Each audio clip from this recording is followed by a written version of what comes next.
இந்த நாட்டு எதுக்கு வாங்கணும்னு பார்த்தீங்கன்னா கறி வந்து நல்ல ஸ்வீட்டாக இருக்கணும். அதனாலே பார்த்தீங்கன்னா மக்கள் கிட்ட நல்ல வரவேற்பு இருக்குது.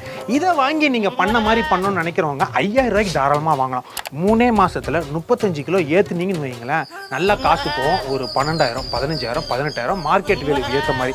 இதுக்கு தீனி என்ன கொடுக்கலாம்னு பார்த்தீங்கன்னா சோளம் கொடுக்கலாம், அப்புறம் வந்து பொறி கொடுக்கலாம். அதுக்கப்புறம் கால்நடை தீவனத்துக்குன்னே பார்த்தீங்கன்னா மிக்சடு இதெல்லாம் இருக்குது. அதெல்லாம் வாங்கி நீங்கள் தாராளமாக கொடுத்துக்கிட்டு இருக்கலாம்.